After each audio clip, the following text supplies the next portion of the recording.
The Real and the Apparent Man, Part 6.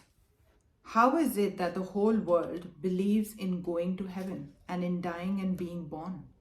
I am studying a book. Page after page is being read and turned over.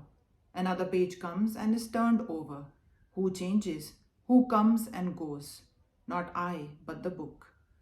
This whole nature is a book before the soul. Chapter after chapter is being read and turned over, and every now and then a scene opens that is read and turned over. A fresh one comes, but the soul is ever the same, eternal. It is nature that is changing, not the soul of man. This never changes. Birth and death are in nature, not in you. Yet the ignorant are deluded. Just as we, under delusion, think that the sun is moving and not the earth, in exactly the same way we think that we are dying and not nature. These are all, therefore, hallucinations. Just as in hallucination, when we think that the fields are moving and not the railway train, exactly in the same manner is the hallucination of birth and death. When men are in a certain frame of mind, they see this very existence as the earth, as the sun, the moon, the stars, and all those who are in the same state of mind see the same things. Between you and me, there may be millions of beings on different planes of existence. They will never see us, nor we them. We only see those who are in the same state of mind and on the same plane with us. Those musical instruments respond which have the same attunement of vibration, as it were, if the state of vibration which they call man vibration should be changed. No longer would men be seen here. The whole man universe would vanish, and instead of that, other scenery would come before us. Perhaps gods and the God universe, or perhaps, for the wicked man, devils and the diabolic world. But all would only different views of the one universe. It is this universe which, from the human plane, is seen as the earth, the sun, the moon, the stars, and all such things. It is this very universe which, seen from a plane of wickedness, appears as a place of punishment. And this very universe is seen as heaven by those who want to see it as heaven, those who have been dreaming of going to a God who is sitting on a throne and of standing there praising him all their lives. When they die, will simply see a vision of that they have in their minds.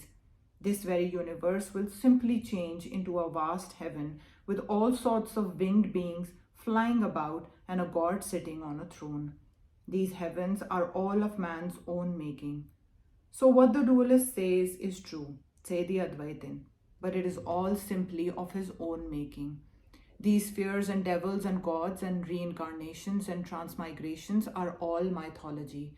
So also is this human life. The great mistake that men always make is to think that this life alone is true. They understand it well enough when other things are called mythologies, but are never willing to admit the same of their own position.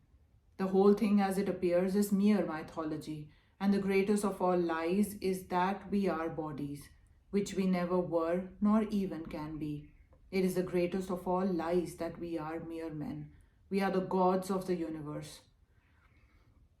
In worshipping God, we have been always worshipping our own hidden self. The worst lie that you ever tell yourself is that you were born a sinner or a wicked man. He alone is a sinner who sees a sinner in another man. Suppose there is a baby here and you place a bag of gold on the table. Suppose a robber comes and takes the gold away. To the baby, it is all the same because there is no robber inside, there is no robber outside. To sinners and vile men, there is vileness outside, but not to good men. So the wicked see this universe as a hell, and the partially good see it as heaven, while the perfect beings realize it is as God Himself. Then alone the veil falls from the eyes, and the man purified and cleansed finds his whole vision changed. The bad dreams that have been torturing him for millions of years all vanish, and he who thinks of himself either as a man or a god or a demon, he who was thinking of himself as living in low places, in high places on earth, in heaven, and so on, finds that he is really omnipresent, that all time is in him, and that he is not in time. All that the heavens are in him, and he is not in any heaven, and all that the gods that man ever worshipped are in him, and that he is not in any of those gods. He was the manufacturer of gods and demons, of men and plants and animals and stones, and the real nature of man now stands unfolded to him as being higher than heaven, more perfect than this universe of ours, more infinite than infinite time, more omnipresent than the omnipresent ether. Thus alone man becomes fearless and becomes free. Then all delusions cease, all miseries vanish, all fears come to an end forever. Birth goes away, and with it death. Pains fly, and with them fly away pleasures. Earth vanish, and with them vanish heavens. Bodies vanish, and with them vanishes the mind also. For that man disappears the whole universe as it were. This searching, moving, continuous struggle of forces stops forever, and that which was manifesting itself as force and matter, as struggles of nature, as nature itself, as heavens and earths and plants and animals and men and angels, all that becomes transfigured into one infinite, unbreakable, unchangeable existence, and the knowing man finds that he is one with that existence.